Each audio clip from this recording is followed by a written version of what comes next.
here's another reason why you want to take control of what you're doing. Everything kind of funnels into the only winning move is not to play the game. So I got to ask permission to buy the gun, and then I got to pay to ask permission to carry the motherfucker outside of my house. How about you go fuck yourself? And we're recording.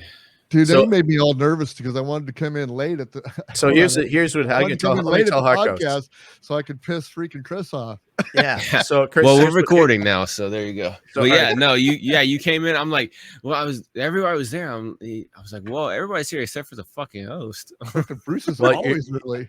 So here's what happened, Chris, behind the scenes. Bruce texted me yesterday. He goes, I'm going to come in late. You say you got to start the show, and I'm like, I was thinking he meant like late into the thing like you did tonight, but he wanted me to like start the show. So like literally at like 5 minutes before it starts on Bruce, I have no fucking idea how to start the show. I don't know how to, I mean, go live. How do you get the thing started? I said, I have no fucking, it was just to fuck with you, Chris, too, but I fucked it up. Then I said, any other guest, I don't care, you know? But with Jason, I don't want to be on there looking like we're stumbling over ourselves and be like, he's like, God, you guys, you all took the fucking podcast course. One job. One fucking job. So it was. It's all Bruce, good. I Bruce probably had a great like, idea. okay, let's just go ahead. I know how to do it, so I was like, I probably would have done no problem. I know, but about the intro, but I would have just done my own intro. Fuck it. It was good, but no, that was a great show, guys. I thought that was fantastic. Definitely. And this one's, well, you can't go wrong with him. Did you just switch rooms, Bruce, or did you just take your background? I just put my green screen. I put my green screen down. Oh, okay. Because like it looked like you moved from like one camera to another camera. Like your body's on the other side so too now too. Yeah. Now he's a lefty. But no, that was a pretty solid episode. And if you guys, obviously this is the bonus content, so if you guys haven't watched it, make sure you go check out the episode from last week. But with Jason, I mean, we sit and talk to him regularly. I mean, we're in the leverage program, so we have the opportunity. Yeah, we have the opportunity to at least have the opportunity to talk with him every week and bounce ideas, actually bounce real world ideas and try ideas. Stuff. That's one thing that's awesome about the leverage program. And so, like, whenever he was putting up the influential writers intensive, oh, there you go, got some Hennessy, and then Ken's drinking some Hennessy. There you go, and now I can let loose. Yeah, but whenever he posted that up, I was like, that could be really useful because I've been trying to, put out one newsletter a week, maybe start doing a couple, try to really grow with the list that I have. Cause I got, I'm getting like 150 people or something like that on two different lists, a couple different lists and stuff like that. And I'm just like, man, I need to really grow. And so I took the shot. I'm like, you know what? I'm supposed to be getting a decent chunk of money here soon for some stuff. So I'm gonna go ahead and take it. And even if I don't get it, it's like $600. So I'll just figure it out. Right. And it's been helpful. I mean, me going in there with him. And one thing that's interesting is, in the writers intensive, there's it's designed. So a lot of these courses and stuff like that, like I've taken some other courses. The way these people put these courses together, a lot of times is like, okay, here's day one, here's day two, here's week one, here's week two, all that stuff, right? Follow along, go through the course curriculum. Well, I've never really done well at that, right? Like in school and stuff like that, like I didn't do that well, I was like a C student. I was like barely hanging on because my math teacher would always like get crazy with me because like I would show my work, I would get the right answer, but I wouldn't follow their formula. Mm-hmm. And they're like, they would still give me full credit, but they're like, you need to follow the formula. I'm like, I figured it out a different way. Right. Fuck you and your formula, right? And so like, with this writer's intensive, like he made it available to where you can actually all of his course episodes, they have an MP3 format. So I downloaded all those, put them on my phone, and then whenever I was out doing like Grubhub and Uber Eats and stuff like that, I would just listen because like that's how I do it. Like like they build a lot. Okay, listen to the thing and then fill out this fucking document. Follow along with this worksheet. I'm like, fuck the worksheet. I'm just gonna listen to this shit. If I need to listen to it again, I'll hit replay. Fuck it, and I just absorb it like that. Because a lot of people are like, oh well, if you're doing other things, you can't focus really. True. No, I can. I don't know what's wrong with me. I got something. I don't know if I developed ADHD or whatever it is. Yeah, but over the years, but like I have to like It's called ebonical tendencies. ebonical tendencies, Yeah. exactly. No, it's just I gotta do multiple different things at once, you know. And I mean, I don't know, Ken, if you can hear my microphone, but like before we even started the podcast, I'm in here jamming Alice in Chains Unplugged, Yep. right? As I'm doing like computer work. Like I gotta do that to focus, even though I love my peace and quiet, right? But whenever I'm trying to focus on something and get like computer work done, I just crank up some music and I go. But it's got to be Alice in Chains Unplugged. Anything else, I really can't focus. I don't know what it is. But anyway, with this course, for me, it's the Carpenters. The Carpenters, okay. But that one's for Bruce. He's the only one that knows who that is. Yeah, Bruce was around. Yeah, he was like 45 whenever they came out, right? 45. He bought their first 45, but it was actually a 78. Oh, okay. But but no, with this course and stuff like that, I'm just like, okay, I want to get my writing better. So once a week, he has a writing. You submit your writing sample, and everyone else in this course, like no disrespect to anybody, but everyone else in the course is like, oh, here's my day 7 writing, because he's got like 30 days worth of writing stuff writing samples you do, like prompts and stuff. And everybody is like, oh, I'm doing my writing on this topic, you know, because I do day 13, day 14 or whatever. I'm like, here's my weekly newsletter. Check it out. Yeah. like I just send in my fucking newsletter that I technically already sent out, right? Because I send it out on Friday, and then that following Tuesday I send it to him to do, you know, to check it out. And he's like, oh, you need to change this. I'm like, okay, done. So then that was Tuesday. So now Friday, boom, I put out my new one, and then I sent it to him, and he's like, okay, much better. Now do this next time, and boom. Yeah. And everybody was like, oh, like, here's my weekly thing, and like everything. I'm just like, no, I don't need that. I need the fucking shortcut version. Yeah, I'm with you. The teacher student thing has to be, you know, in my art teacher, it was one of my greatest. He's right there on it too. He's like, okay, boom, done. Okay, yeah, Chris, he doesn't care. He's like, I'm helping you. This is a guy that I'm excited about. I took the copy clinic. Did any of you guys do the copy clinic? No, that one was. I wanted to, but I didn't have it. Copy clinic twice, so I've been through it twice. So yeah, and that one, it's basically what you're doing now, but it was an intensive. It was 3 days of just here. You write something, and it was the same thing. A lot of the people just tried to write some kind of milquetoast thing about something, but I was writing real copy that I wanted to use for different stuff. And I think Bruce, you were too, if I remember right. Yeah. And then you'd get the beauty of it is you write something real, he can see that, and he gives you some really one of the parts of the course we did was he said, write something that's so, you know, you got to be provocative. Write something that's so provocative, so out there that you think it's way too much. And so I did, like, kind of, you were talking about you, Harkos, about, you know, the way you talk and the way you wrote. So I wrote this thing about motorcycles, and I said, you know, by using our lighting system, you're going to save the time. And imagine that you're on the road and you're riding down, and because you have stock lighting on your motorcycle, you didn't see that deer that ran out in front of you, and you hit the deer and you skidded, grinding your skin off down the road. And then as you're laying in the ditch bleeding out, you realize, wait a minute, the one person I love most, my wife, was on the back and I can't find her. And he's like, all right, that's good. I mean, that's the assignment. maybe we pull it back a little bit.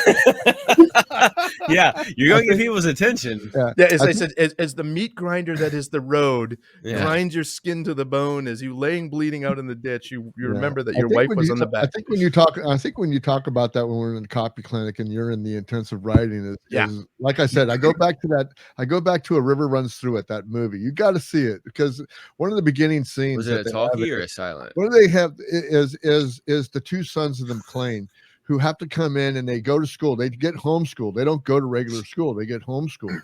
They never went to school. So the big thing about the sons were they were supposed to learn how to write, and that was their thing, writing. So they would write some kind of essay that their father would tell them to come in. He'd come into the office and put the essay in front of him, and he'd just go off and he'd just do all this stuff. And here, shorten it. Did that about 4 or 5 times. Here, shorten it.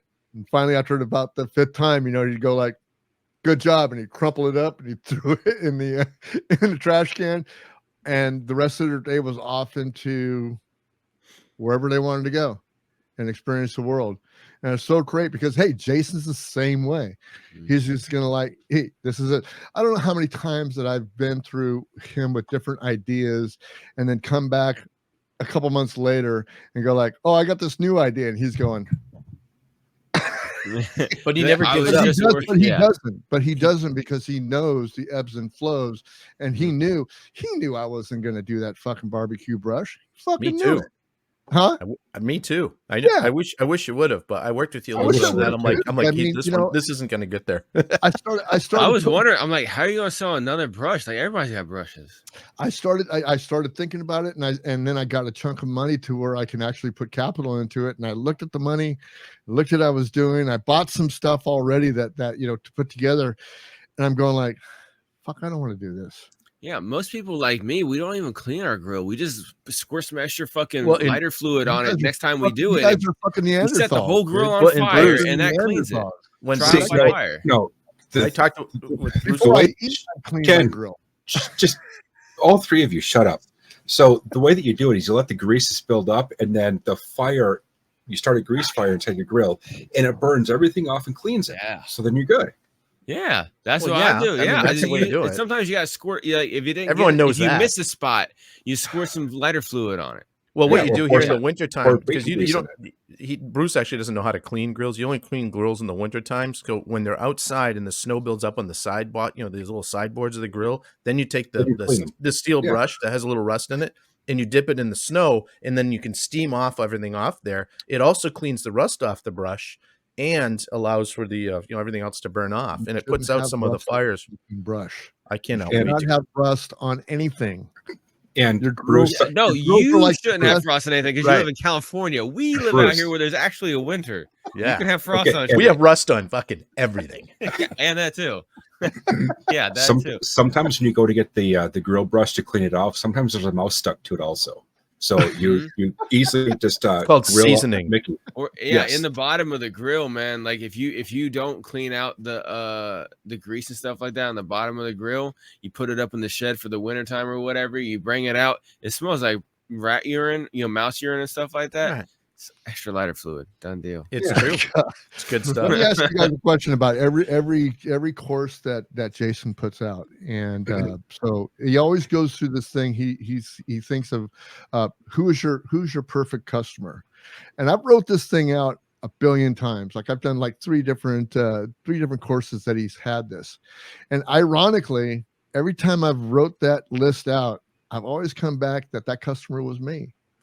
That's one of the things I realized here recently too. And he actually has been starting to say this as well too, where he says, whenever I write to that 35-year-old guy in the Midwest who's a hard work, blah, blah, blah. And I'm like, yeah, you're writing to me.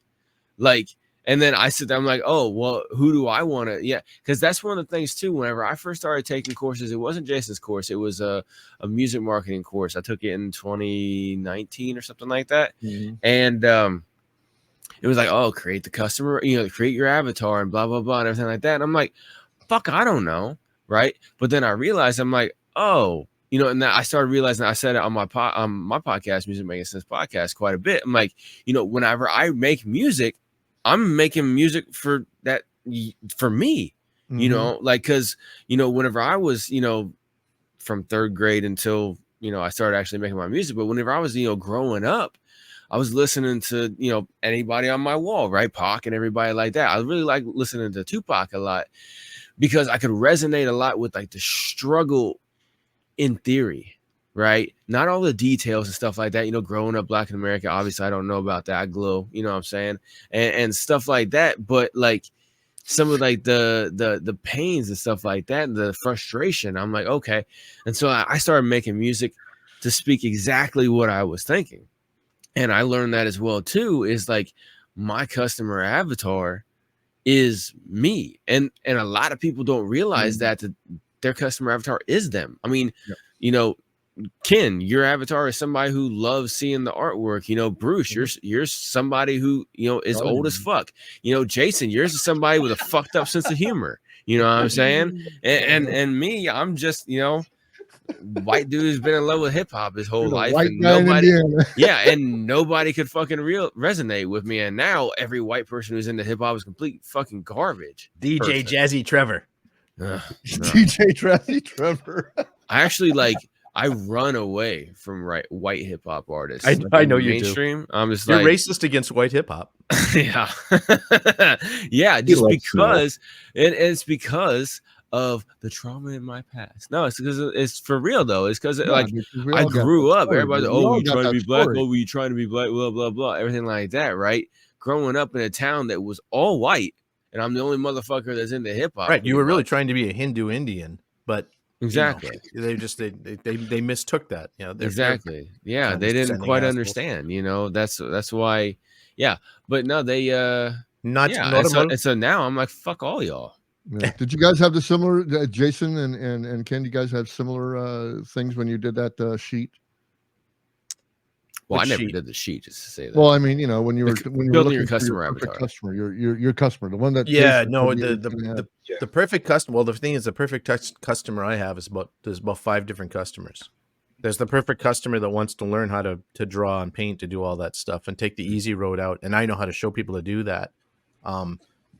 That person was easy to put together. The person that wants to buy my drawings of the cars and stuff is easy to put together. I've got the other person that's the tiki world, these, crazy fantasy art, exotica things. That's a whole different I mean, so it's so what I found is I had no perfect customer. I had so many different customers for the different genres of, I'm doing the exact same thing. I'm painting a car. You just do so many different things though. Well, that's what I mean. It's just, but the paintings I do when I'm making art, I'm doing one thing. I'm making art. In my world, I'm making art. But my customers are totally different. And if I'm sitting there teaching, if I'm teaching you how to draw in 3-point perspective, which I could do. Stick figure. Yeah, stick figure. But in 3-point, I can teach all 3 of you how to do this. I'm guarantee I could do it. I've done it before. And you're not going to be incredible, but you'll be able to sit in a boardroom and sketch something out. That was the classes that I taught in college, is how to sit in a boardroom and sketch something out, so the person that you're trying to present to goes, wow, they can kind of draw. So anyway, that's a different customer. But all of these customers trying to figure out who was who, what I found, Bruce, is who do I want to be the customer? Who do I want to work for? I could figure out who the person is that I want to sell to, who would buy this stuff. But some of them I was like when I was doing the motorcycle custom painting, I was like, I don't want to custom paint motorcycles for motorcycle guys anymore. They're a pain in the ass. They all whine about money. They all they complain and stuff, and they get the thing and like, oh, this is awesome. They love it at the end, right? But the journey there's a pain in the ass. Oh, you're gonna have that done? I'm like, hey, I told you to bring this shit to me in October, and now you're bringing it to me now, and you're saying in 2 weeks you got to go to the bike show in Daytona. Yeah, tough shit. That's why it costs you $7,000 to paint your bike. I'll get it done. It'll look awesome, but leave me the fuck alone. I'll call you when it's done. And I don't want to work for that guy anymore. I knew him. I could build that customer. I could market to him. I did it for years. I mean, I did hundreds of motorcycles, but the part of developing that customer is finding out who you want to, because you're going to build relationships with these people, not necessarily on a personal level. Sometimes you do. And that's great, but as soon as it turns to a personal level, then it changes the dynamic of selling to them. I'm not going to sell to the 3 of you like the way I'd sell to a stranger. You know what I mean? And right. Bruce, I've done work for you, and like Jason, when you and me got started, I'm sure you agree with this. We have a much different relationship now than we did in the beginning when you just started Horrible Designs. Because I looked at you as like, okay, here's a person that I could use to sell some more of my artwork, to create some things that I don't feel like doing, but I feel I should have, and that's morphed into now. It's pretty much, you want something. I mean, the 3 guys who want something, we'll figure it out. I mean, it's just, it's a different dynamic, but finding that person and finding that customer, you do have to go through the process. And if you find it's yourself, keep digging, because that's where, when you find out you're just doing something for yourself, just do it for yourself then. But if you want to sell those things, you got to keep going past yourself into, why does this person want this thing? And I had to do that with the car stuff, because I'm these car drawings I do, I never want to give them to the person when I'm done. I want to hang it on the wall and just leave it there. I never want to give it to them. Right. I just love every single one of them I do. I'm like, ugh. So I had to get past that to be able to give it to them, because if I didn't, it would never be good enough. You have to get to the good enough. Music's the same way. You record a song, you come up with a tune or something, you start freestyling or something, you're listening to It's it. never good enough. You know gotta, what? You got to get it good and then get it gone. Good enough is the thing. It's never Exactly. perfect. It's just, this is good enough. And my wife was great at this because I'd paint stuff and I'd be like, it's all fucked up. And she'd come out and look at it. I'm like, at least just give me a second opinion. And I'm like, look, see a little, look, it's a fucking, like there's a speck of dirt here and this, you can't. And she's like, no one's ever going to notice that. No one's ever going to notice that but you. Yeah. And I'll notice it every time. It's the only thing that I see. It might as well like blinking red, and buzzing. But that's why I've got a closet full of mugs too, because of that reason. I noticed the little defects. Yeah. Yep. Jason, how about you? When you did your sheet, did you do any of those sheets? Did you try to figure out your, perfect customer and did it come out to be you? Kind of like Ken, I have multiple different ones because it really depends upon what type of thing it is. There's a customer that's into politics that I do stuff for. There's the person that's got a completely fucked up sense of humor like me. There's also the customer who likes cars. Like us. Like us. Yeah. I mean, well, like the back of my business card says, proof that creativity doesn't have to grow up. And I didn't grow up, obviously. So my wife tells me that all the time. Yeah, I think I got that. You don't want to make old ones. You can only be I old do. ones. Well, do what I like, Jason, too, is I remember when the Horrible Designs name came up. It was in one of the Wednesday night meetings. We all started kind of talking about it. It was you, Wendy, and I think 2 other people. And it's like, well, Horrible Designs has to be the name of it. That's the best thing we've heard. I love it. I still love it. I think it's brilliant. Yeah. Because it was either going to be Horrible Designs or Horrible Ideas, and horribleideas.com was already taken. So I'm going to go with this one. You gotta get what's not taken for sure. I'm taking leftovers. Exactly. Although I had Weathered Soul and somebody already had Weathered Soul because they brew a beer, and so they're in Colorado or something. So I didn't get that name, so I had to drop the E, and that's what I did. Drop the E, put it. Yeah, but there's a whole band from the 40s or whatever that is called the Weathered Soul. Yes, there is. Yeah, there is. That was my band. That was my first band. Yeah, probably. Yeah. Back when your hair was longer. Yeah. When we were starting, the guy that started our company, the Zero, he started it actually before we all joined in. He restarted it, but he was looking for names and he hired me to do the logo, of course.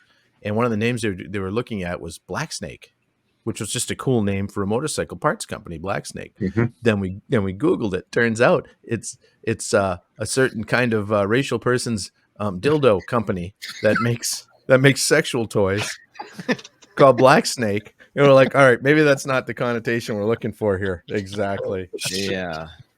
So we went with something else. But I said, oh damn, because that's a good thing. Well, I mean, there was a movie called Black Snake Moan, so yeah.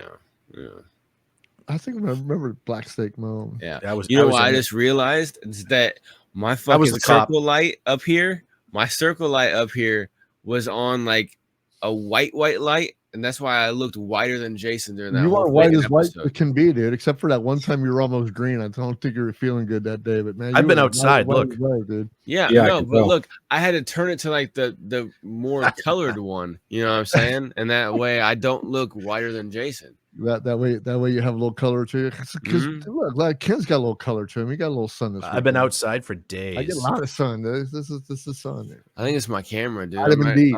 I'm decently dark. Vitamin D and melanin. Can't fucking see. It's this camera or just fucking something. I got farmer's tan, dude. Really. Oh yeah, there you go. I am white. Yeah. Wait till after the 50s. You're gonna see the farmer's tan and then you get the raccoon eyes from the sunglasses too. Oh, there you go. There you go. After I was at the gun club doing the bunker, I had a band right here for my bandana I wore all day long. Fucking Rambo over there, dude. That guy, dude. That's Jason, hilarious, dude. Jason, you see the fucking railroad ties that fucking he was running around with? Jesus Christ, dude. There it is, baby. There's 6 of these things, whatever these do, there's 6 of them, so it's a guitar. If there's 4, it's a bass. That's how you can tell. Really? You don't know what those are? I know what those are. Yeah, they're twisty thingies. They The keep the twisty string. thingies, They keep the exactly. strings from falling off. String twisty thingies. Come Yeah. on, yeah. Tuning knobs. And look, it's got a whole. I mean, Nice. I spared no expense in borrowing this from a friend of mine. You gonna tune that up for me? Yeah, I'm gonna tune it. It's in tune. Listen, it's in tune. Listen.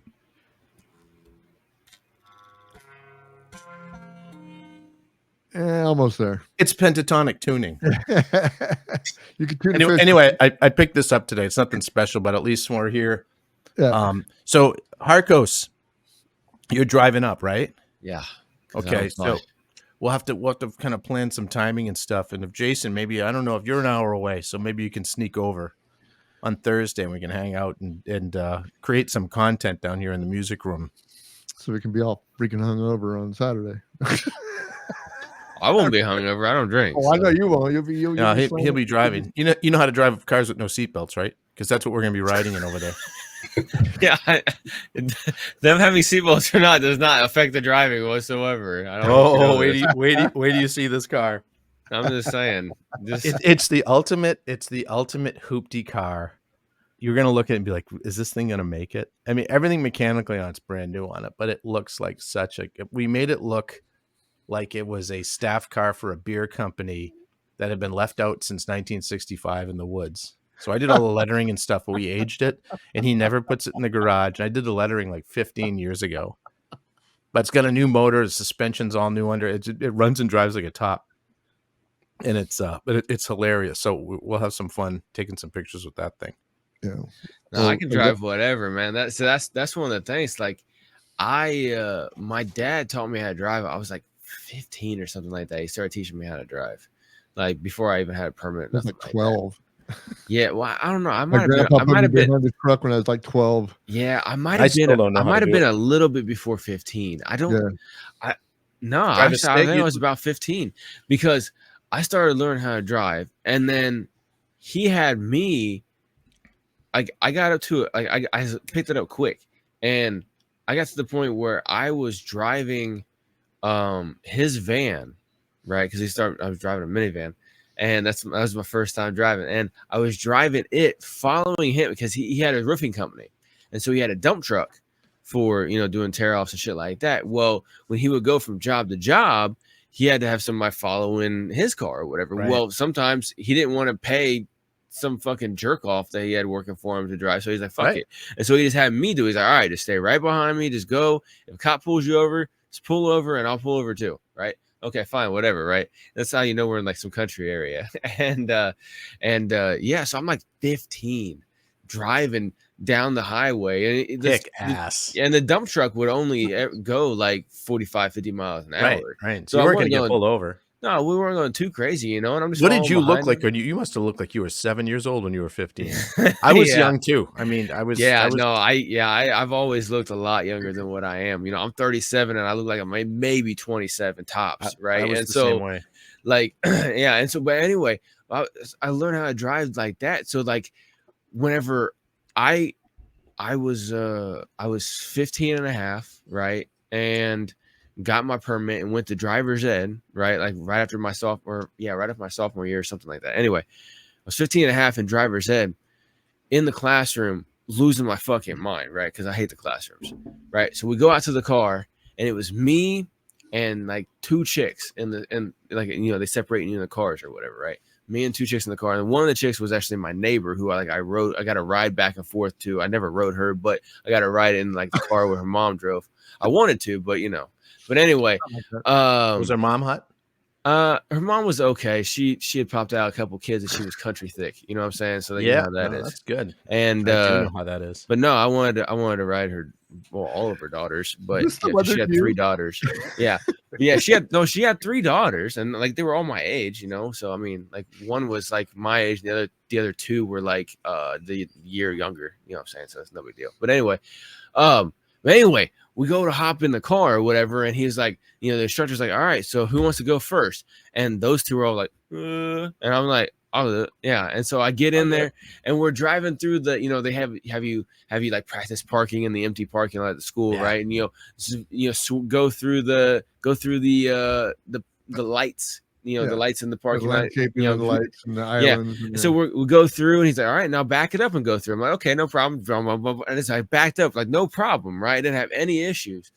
And then like, the girls get in or whatever, and it's fucking jerking around like they've never drove ever before and stuff like that, and like, whenever he's like, okay, now back through or whatever, they're like backing like straight and like coming back around and stuff. Like I was like hugging the fucking shit and everything. No problem. I was the first one driving on the interstate. Yeah. Like everybody else is like barely driving in town. I'm like fucking 70 miles an hour down the fucking road. No problem. So yeah, like whenever I went in the Army, they're like, oh, here, can you drive? I'm like, yeah, I'm good. And they're like, okay, we'll drive this. I'm like, okay, boom, no problem. Drive this, okay, boom. Like I was just driving everything, no big deal. So got the feel. You're like, can you drive something without seatbelts? I'm like, come on now. Like stick shifts, I've only drove a couple, but anything not stick shift, I can drive like a motherfucker. I was all happy with you. Well, when you're out here, I'll have my son teach you how to drive a stick shift. I said I've only drove a couple. I can do it. It's just getting in that groove, That's kind of what Jason's all about sometimes when you get into his classes. Just like, a lot of people drove automatics, man, but he gets in there and he teaches you how to do that 5-speed and get into reverse and do all that stuff that that you got to technically do. You got to do the technical stuff. You can't get past the technical stuff. You got to know some basic little things that are going to move you forward. And whether you do them 1 time, 5 times, 20 times, you're going to get it. You're finally going to get it. And some people are naturals, like Harkos, you're natural at driving. So was I, but there's other things I weren't natural. I'm not natural at. I'm a fucking terrible salesman. My dad was a salesman. Both my sisters are salespeople. I didn't get that. Bruce, you're decent at it. Huh? I'm sorry? I said, I think I'm pretty decent at sales. Oh, yeah. I didn't get that gene. I didn't get that gene at all. I can't believe that, Bruce. I think you'd be fucking spectacular at it. I'm not the wallflower at parties, man. I will go up and I will talk to anybody. And that's sales. Yeah. You're good at sales. I guess. I don't know. I just, I think your mindset's wrong. So I know how to tune you're actually really good at conversation. I know how to tune into somebody who's having a conversation. That's sales. And then kind of get that conversation going to where, yeah, hey, I did that, and I got this idea that maybe you like, blah blah blah, and then they'll tell me their idea, and then of course, if I'm not supporting them or correcting them or whatever, but I'm always taking it in, and I'm always either giving advice or saying like, hey, that's a good idea, so maybe I should do something like that. Is it your idea of sales being that you don't make the sale that second? Because that's what a lot of people think they're at sales, like a car salesman. Conversion out of it. I don't get conversion out of it. I have a hard time closing. I don't have that. I don't have that knack to close. It's like it's being like, okay, I had give me money. I had those three consultations. Right. I got one, and 3 days later, the guy backed out. But that was because they were a bad customer. We talked about that. Yeah, I know. I'm just saying that it's asking for the money. That is the hard part. Like really? Kind of just for me because it's like I'm just like it's like me walking up and talking to a girl and trying to close with her, right? I have a hard time. I'm like, because I can get people like with sales, I can convince the fuck out of people because y'all know who I am. I just keep going until you okay, right? And so like I can get that, and then like, okay, all right, I'm down, let's go. And I'm like, okay. And like you're like, I'm in my head, I'm like, okay, well, I would like to say a certain price, but fuck, what if they say that's too much? Or what if they say yeah, and I'm like, well, fuck, I could have got more. That goes through my head every time. Well, I went through with Jason. I went through Jason like 3 or 4 days before this, when I had the consultations, and we talked about it. And he says, you do this much for that, and then you add this, and then you freaking do another 50% on top of that. And that's what I did with this customer. And the customer said, okay, at the time, but when it came to, I gave that 3 day because we have a 3-day rule here in California. So you got to give them 3 days. You contact them again and say, okay, hey, we're going to start this up next week. I'm going to be there next Saturday. I need 10%, blah, blah, blah. And he's all like, we kind of had a second thought about it. And, wait, back up. What's this 3-day rule bullshit? It's some stupid shit. We have a 3-day cool-off rule for any contract that you sign in California. So don't have him sign a contract. Make it verbal. Fuck that. It's Don't still follow. it's still 3 days. It's still 3 days. Fuck that. It's still 3 days. Are you a freedom loving Are you a person? fucking American or not, Bruce? Well, this is the deal. This is the deal. You just say fuck that. You say I'd love to do this with you. Let's do this right now. The deal was It's is gonna there's be- liability. There's liability involved because I'm touching what liability? property. What's the Touching their property. I can get into conduits and stuff underground that they don't know about. There's stuff that in California, dude, it is so exactly, and that's the thing is that well then find people out of state to do it with. Yeah. Seriously, if you have to wait if I had to wait 3 days to close on something like that I needed to close on. No, you don't have to wait 3 days. They have 3 days to back out. Okay. That's what I'm saying. They have 3 days to back out. So I give them that opportunity to soak it in. Do you take the money? Do you take the money first, or do you let them go 3 days and then let them back out? I let them go 3 days. Don't do it. Take the money right away. So if you want to do this, I learned that. And take the money. Just don't spend it. And that. If they want to back out, happily give them their money back. I learned that. That's the one thing I learned, and that's what Jason said. Is just like, you didn't get the 10% then? I'm like, nah, I gave him 3 days. Yeah, that's where you fucked up. Well, and that's something that Jason had me do too, because I told him, I'm like, yeah, I'm building websites. I just raised it from $150 to $200 for building a website. He's like, you fucking kidding me? And I'm like, no, I did this, and this. He's like, you need to be charging at least $800 for this shit. I'm like, 800? He's like, yeah. And then he was like, you know what? Let's just take it up to 400. And so I took it up to 500. And yeah, it's sales is interesting because you gotta take the fact of people want something, whether they know it or not. They want something because they have like a need or a problem that needs fixed. And you gotta be like, hey, I got that. Here's what it is. And then you gotta actually, when they come back and be like, oh no, that's too expensive, be like, no, you don't understand. This is what all comes with it. You have to prove you will solve this fucking problem. Look, I got this for you. And so that's what I gotta do. Is like, I'm like, look, like right now, I'm $500 for a website. Like, ooh, I'm like, look, it's not just a website though. Like I did this and this and this and this and everything like that, and I got it to where it could be $0 a month for you, and yada yada yada yada. And they're like, oh, okay. I'm like, all right, now give me the money. Oh well, and then now I got another fucking objection. I'm like, fucking shit. Well, here's the deal. This is it. This is the problem. You haven't proven yet the value of it being $1,500. And so I got to do this in the car drawings. When I was selling them for $200, I couldn't get much work, and I didn't understand why. I talked with Jason about it and some other things. So I like double and tripled it. So now I'm $500 to $600 for drawing. I got plenty of work. And so what then? And when people come to me with that, well, all right, let me think. I'm like, well, no. Now listen. Number one, I set up payment plans. So if you order on my website, you can get through PayPal, make 4 payments over 4 months. I get all the money up front. And if they renege on it, PayPal goes after them. So I'm covered. So there's one thing. Yeah. 2 is I say, you're also going to get this time-lapse video, which I'm making anyway for my own content creation. I'm making it literally anyway. Yeah. And then you're going to get these other things too. You get the pictures and stuff, which it's all stuff I'm doing to document my work anyway.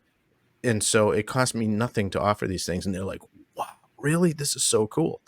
And they share it out. And that has been, now I'm nicely booked. Now it's summer again. I'm back at the car show scene. I'm just out there talking. I don't sell artwork at the car shows. I usually I give stuff away, and I talk to people about their car, and that's really cool. And then I've got the Lincoln sitting there, which isn't anything special. I mean, at a car show, a 97 town car, fuck, who cares? I'm parked next to Bruce. I'm parked next to this one at this little teeny town yesterday. I haven't put pictures up yet. Yeah, I walked by this. I walked by this car a few times. It was a fucking 67 Hemi Coronet 4-speed car. Post, like one of like 7 fucking made. I'm in the middle of nowhere in Wisconsin, in this podunk town, and here's this ground up restoration, $250,000 car. You pull up in your fucking 97 Continental, boom, boom, done deal. Well, it's mine sitting there, and it's just a place I usually park where I can be around people. But I made a bunch of more contacts and a bunch more clients. I'm right now setting the groundwork for the fall. That's what I do all summer long. I don't actually gather much work. I'm not selling anything right now. I'm just getting to know people. They're getting to know me and stuff like that. And then the wives, the daughters, all call me in October, November and say, I want to do this for Dad for Christmas. You know, and then if you I had get, like a newsletter or whatever where you put out, oh, this week I did this and blah blah blah stuff like that, you know, like you just like told stories and stuff like that about it, I think that probably would go good too. I do that, but I've found that it goes nowhere. So Jason, what I'm doing, Jason, did you hear that? He said doo doo. Yeah, he said doo-doo. I was going to say that. so what I'm doing is I'm infiltrating clubs, car clubs. I'm infiltrating car clubs that have big newsletters, and I'm sending stuff out in there, and I'm writing articles in there. And because my email list, I got like fucking 90 people. It's just it's a worthless list. It really is. And I've got 10. I bet they like you though. Yeah, I've noticed around here that nobody. I get like three opens and 3 reads. No, hey, there you go.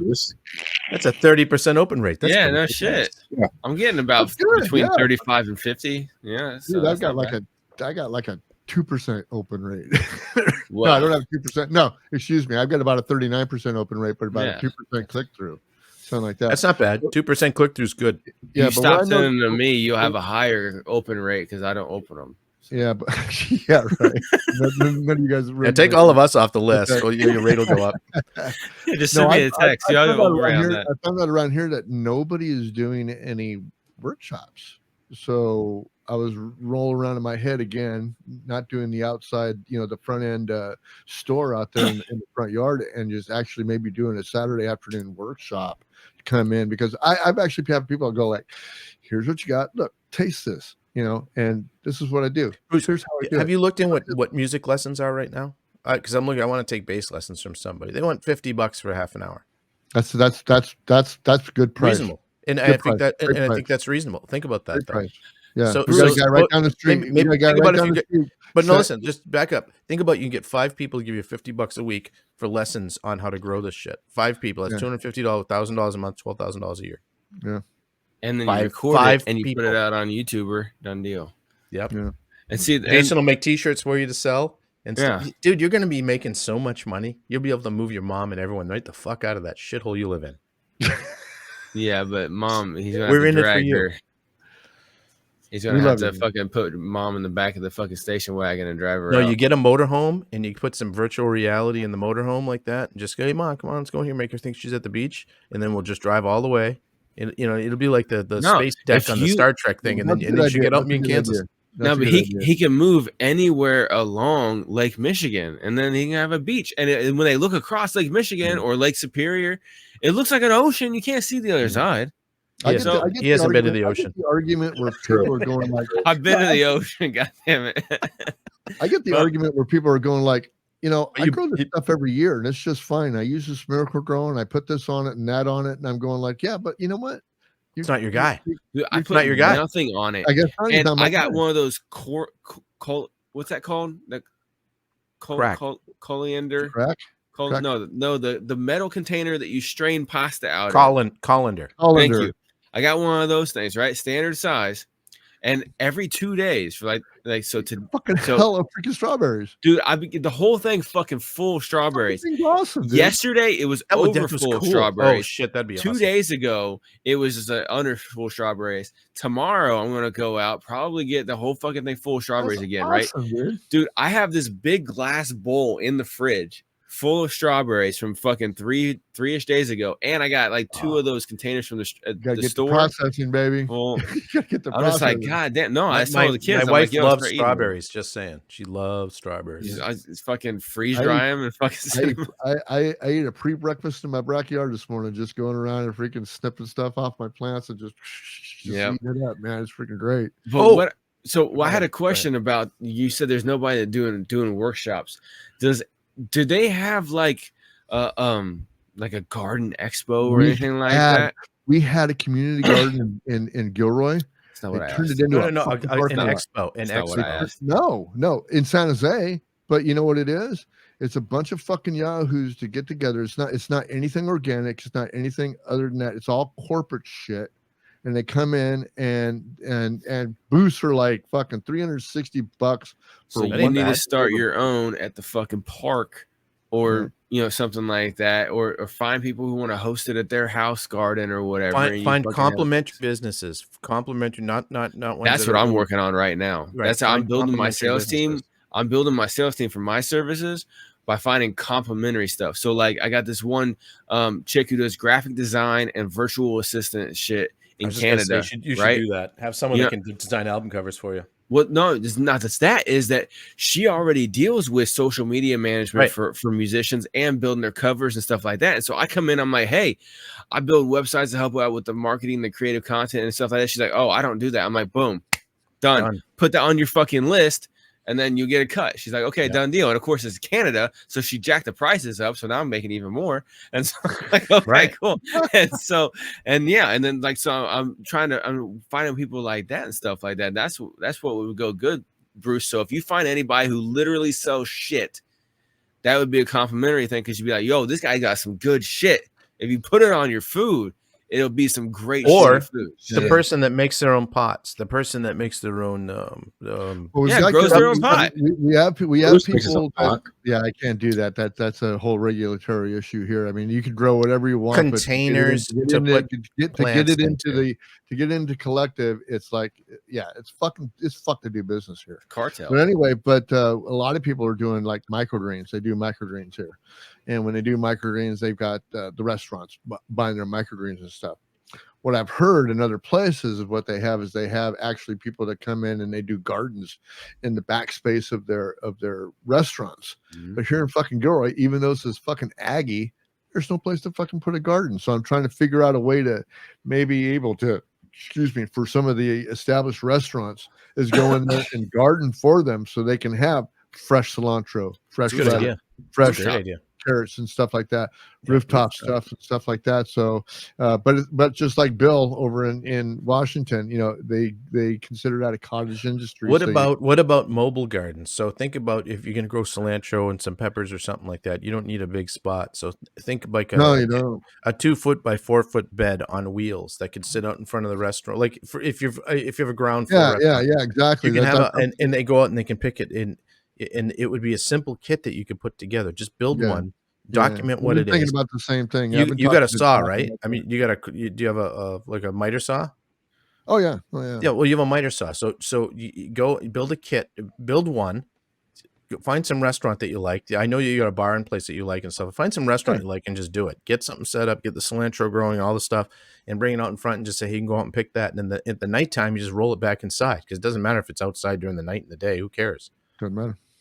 But it just shows you, and then you just say, here's the kit, and here's the boards are cut, here's the wheels, here's all the hardware, and you just box it up as a kit with a bag of dirt and say, here it is. For $200, you can have this thing, and so you're growing your own thing. Yeah, and what you could do for people as well, too, is you could have something like that for the homes. Yeah. And it could be like, have your own salsa kit on wheels. And in that little thing, you can have a couple of pepper plants. Yeah, like a tomato or something like that, and some fucking onions. Salsa garden. I sell salsa gardens. Yeah, but like if you actually have the one-stop shop. Yeah, have the plot where you got one tomato cage over here, or something like that. Something like that. It has to be a little bit bigger than 2x2. It'd be like 5x5 or something like that. It'd be like done. Here's your little salsa. They've got to want to do it. They've got to want to pay for that. So that's the thing is that. They want a gun and you put it to their head and you're like, bitch. Yeah, they don't understand that it's time and money, but it's really mostly money. It really is. Your job. That's your job. Time they don't understand. That's your job. So you got to show them, look at here's all this thing. You're going to get all this great marketing. You're going to bring all these people in. You're going to get the news will come down here and show how great this is and what you're doing. And it's going to cost you $200 in materials. It's going to cost you an afternoon. Miracle Grow Garden. I can give them, as much as I don't want to do it, I can give them the Miracle Grow Garden. No problem. I can give them for X dollars. So here's what you do. Do the Miracle Grow Garden and do one right next to it that's not the Miracle Grow Garden and show why it's better. And say, you can have this. This is the $350 package. For $500, you're going to get this, and you're going to be able to tell people that they're actually getting some real, honest to goodness stuff. It isn't. It goes from about 200 to about $2,000. That's fine. Well, it does. I mean, but maybe your process is too complex. It could like be. Me and you went back and forth on gardening. I'm like, I literally do Keep it nothing in simple. my garden, and you are like, oh well, I do all this and all this, and you have like so many processes you go through just to get your dirt. Well, he's got California dirt Because though. I grow It's been dirt. used and That's what I abused. do. I grow dirt. I don't grow What garden. I'm I saying grow is dirt. that you grow dirt. So when you're coming to these people, you're like, hey, look, you're gonna have to grow your own dirt for 5 years before you can grow a pickle. It's like, what the fuck? You know, No. people are gonna be like, what the I fuck? And so, understand but with that's a me, turnoff. I'm like, yo, till that shit, put a little bit of shit down, plant your shit, water it. Okay, cool. Now Simplify you it. And then In take a restaurants, shit. that would. and then go take a shit. Yeah. And Bruce, the idea when you're selling to commercial, the idea of what you think is expensive, what's expensive in the commercial world is Right. Yeah, that's know, one thing I realized at the restaurant. Yeah, at the restaurant, you realize somebody you need a new sink. You can go to Menards and get a new sink for your house for a couple $100. You're gonna do one for the restaurant, you gotta spend $4,000. Right. Yeah. Right. So Yeah. So they're already big old Jen Air's like fucking 10 grand, right? And yeah, they probably more than that. are used to. They're already used to having to spend a lot of money. So to do something mobile where you have something that they can use as a marketing thing and write it off on the marketing and be able to write it off as a depreciate it as an asset. Mhm. There's a lot more to it than just, hey, you can have fresh whatever. Who gives a fuck? You know, really, who gives a fuck? Yeah. Most customers don't, but the ones that do give a fuck. And the fact that you took that extra mile and you can spend just a few $100s and get this really cool thing, or $1,000 or $2,000, whatever the prices ends up being. Yeah. I think it's a good thing to try and at least try a couple. Yeah, at of least try. Yeah, I'm used to trying and failing. So fuck. See, what I want to do, Me too. for my garden business, what I want to do is actually have like a greenhouse complex, like huge greenhouse complex and stuff like that. And in there, it's all aquaponic, right? So have multiple different breeds of fish because different fish have different water temperatures. Yes. And so the different water temperatures do best with aquaponics on different plants. So the warm water fish have the warm water plants like peppers and tomatoes and stuff like that. The cold water fish like catfish and shit like that. I want to start doing catfish. Those can be on like the lettuces and the fucking cold crops and shit like that, right? And have those in there. But what I want to do is have a greenhouse complex, right? A commercial like level shit, right? To where it's all growing that fresh stuff and everything, and it has like a little storefront up front where people can come and they can get fresh stuff daily, and they can even go back with us and be like, oh yeah, I want these tomatoes, I want this, like they can help. And like I bring kids in every once in a while from school and shit like that, you know, with their class, and they go through and they pick their own fucking tomatoes, or like they go and catch their own fish or whatever, you know what I'm saying? Like, but have it to where people have the freshest fish and the freshest fucking fruits and vegetables you could ever think of right there, and have it right there in your town. And then I even have like a mobile delivery service as well too for it. That's what I'm going to work on doing once I have, you know, when you get that set up, let me money. know, because Jason and me will have food trucks out front selling corn dogs and mini donuts. Yeah, exactly. And we'll make 10 times the money, Jason, because no one will even go in the damn store. We'll have bacon trucks out there. Bacon trucks, exactly. Bacon mini donuts. I can totally see that happening, Harkos. I can totally see that happening. Just bringing the kids in. Okay, first graders, pick your fucking fish and get the fuck out. Take your fish, you hit it in the head with this little hammer right here, and then you go take it home and cook it. All right.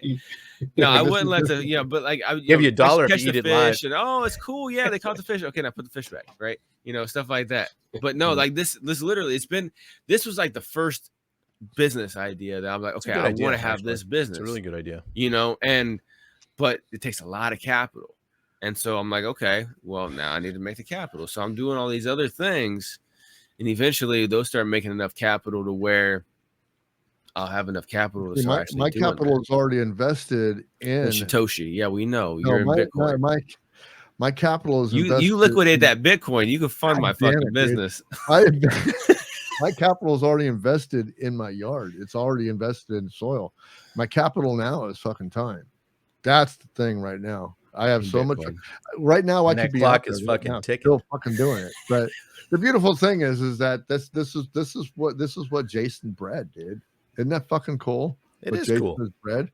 No, Jason can't have bread. He's got celiacs. He can't have bread and what else, Jason? You can't have bread, pastas. This old motherfucker from freaking California would have met this fucking young kid in fucking Indiana who fucking knows this guy up in fucking Minnesota, who knows the Canadian guy over here. fucking Wisconsin, and we all got together on the Nomad Network, and here the fuck we are doing a fucking podcast that dozens of people have heard. that dozens of people, just dozens, tens of dozens of people. Well, if he sends this fucker out on his email list, that's going to be fun to watch the analytics and see what happens. Well, he said he's going to, so I would believe he does. Because did you guys see it like an hour before we went live? Yeah, I saw his email. Yeah, that's why we had Phil. Phil C is from Australia. This is like 3 o'clock in the morning. This motherfucker. Exactly. I was trying to answer as people were going in there too. As I see, that's why I said. That's why I said good day, Phil. Yeah, I saw that. Good day. Good day. Because he's from fucking Australia. He doesn't have a really hard accent though. He sounds like he could be I thought he was British from England.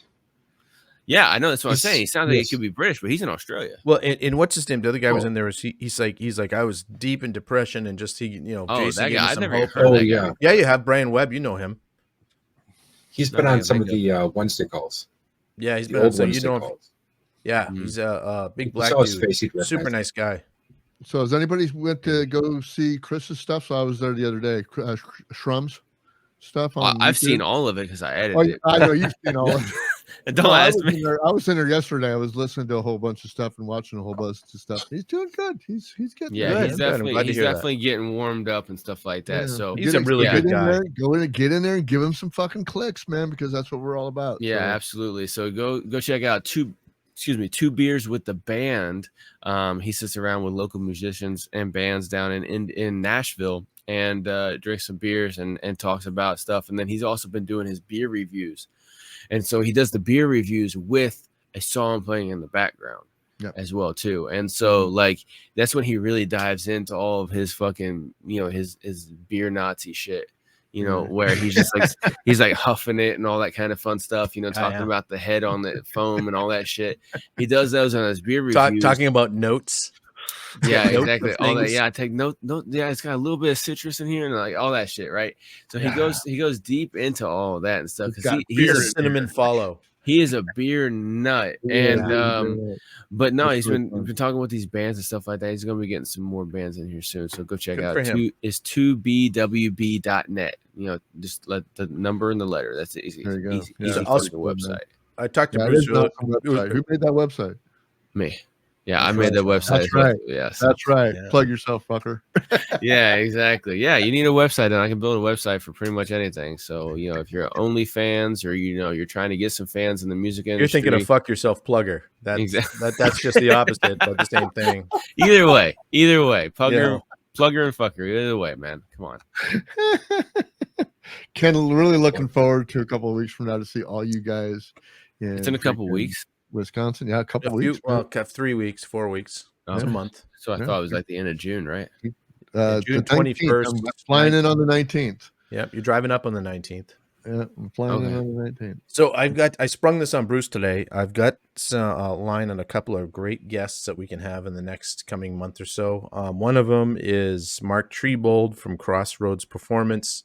The ultimate. Is he a bold tree though? Yeah. No, this guy has a ultimate entrepreneur that never took. He's been doing his own thing for a lot of years. He has a motorcycle shop. He builds custom parts and fixes bikes and stuff. He did that for a while, and then he ended up selling that. He still has a motorcycle shop because he never stopped doing that. It's kind of like a disease, but he decided to raise Scottish Highland cattle because that's it's the next logical step. Motorcycles, start a farm raising Highland cattle, and then his wife is a yoga instructor, and she has yoga in the barn that she does. So she on the top of the barn she has yoga, and then he still has a motorcycle shop and the machine shop. He works on farmer equipment and stuff like that. Plus they have an Airbnb. Does she ever do yoga while sitting on the top of a cow and just going like? No, they do, but they do the sheep yoga, the lamb yoga with the animals. No, I was up there today. This guitar came from him. Absolutely. Yeah, sheep it's a real yoga? thing. Oh, it's a big deal. Yoga. It's a huge deal. What the fuck? I thought it was they walk around. They'll stand in your back. They'll what? Yeah, you'll look at it. Go look at it. You'll go look at it. But don't look long. Sheep yoga, where you were in the military when you were over in Iraq, a sheep yoga was a different. Yeah, that was a different yoga operation. But anyway, so while you're looking at the sheep walkers, Like with the kids and goats doing fucking yoga. Yeah. The first thing that came up was goat yoga. This old It's motherfucker goat yoga. does yoga, dude. Yeah, it's like the little baby You goats. gotta do Kids. balance, dude. When you get older like that, you lose your balance. You gotta do yoga because if you lose your balance, you fucking break your hips and shit. You know, you don't want that crap. So anyway, fucking goats are walking on their back. Yeah. You ain't lived until you had a goat yoga back experience. Yeah, dude. What happens if one of them shits on you? It's different than them little geishas that walk on your back. Then it's like a massage. You know, when they do the hot rocks on your back, the goat yoga with the warm feces is kind of the similar. Okay, thing. this is one with a bunch of kids having goats walk on their goddamn backs and jump from kid to kid. Yeah. Yep. A kid just ate dirt. That's hilarious. The goat jumped from the back of one kid to another kid, and as soon as it landed, the kid went boom right in the fucking dirt. But so it's not the fucking goats jumping on you. They're goats, and the people have there's fetishes in the world. They pay Anyway, for it, dude. Jesus Christ. So we've got some interesting people coming not up. Made for kids. Another person is Lisa Monet, and Jason, you might know who Lisa Monet is. She is one of the ones that stood up to Governor Walz and in the COVID thing and kept the bar open. Yeah. And she got fined $300,000 by the state. And what happened to her to get out of that was the absolute picture of corruption and power usage in the government. And I talked to her yesterday at the bar when it was this car show, and for about an hour, and she would love to come on and tell her story. So she's someone that actually did when we talk about, actually doing something and fighting something, Bruce, fuck your 3-day rule. This is a person that got fined $300,000 that didn't have $300,000. She ran a little bar. Right. And so she basically told the state to go pound sand, went 3 miles across the border into Wisconsin, opened a bar, and put up a big sign that said, like, fuck you, Governor Walz, that you could see from Minnesota.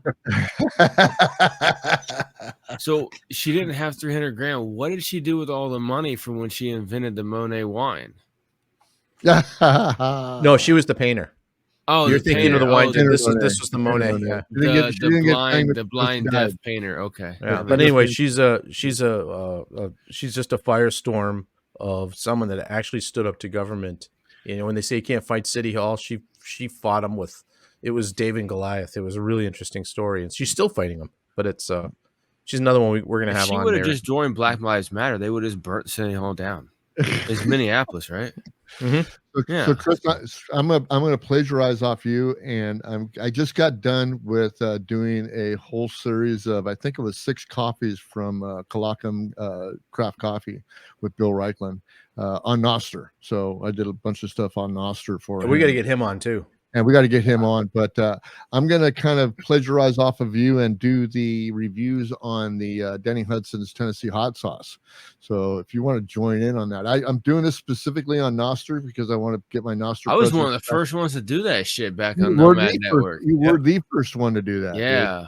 We need a date for Danny too. I talked to him. We just need a date. So we're ready to get him on, but I'm going to go ahead and shoot him off on Noster this week and do the four flavors that I have and get that going. When I did that, when I did the ghost pepper, I had to pause the recording. Yes, that was fun. Because I was like, holy fuck. Because I'm not good with spicy shit. So like I love the poblano jalapeno. That's all. That's a good one. Dude, but he had garlic jalapeno's good too. He had like 6 different flavors. I like the pineapple habanero. The pineapple, like when I tried the pineapple, I was like, oh, it's got a good flavor. I'm like, and there's the habanero, right? And then, but like that ghost, what was that? Ghost blood orange. Ghost blood orange. I brought it to work. Good. We all sat around at work one day. We emptied the whole bottle. We had Mexican food. It was awesome. The hit that the ghost pepper hits is nothing like a jalapeno. No, it was nothing like the habaneros. It starts sweating the back of your head. No, for me, it was like it hit me in the chest, like I got kicked in the chest. I'm like, it's just, I'm like, oh, something's wrong. It's not supposed to do. It's not right. Like it's not right. But I had to. I paused. I was paused for about 5 minutes before I came back because I had to fucking drink some milk, gather myself, and I was like coughing and shit. It was nuts, man. Oh, you should have filmed that, man. You should have filmed that shit.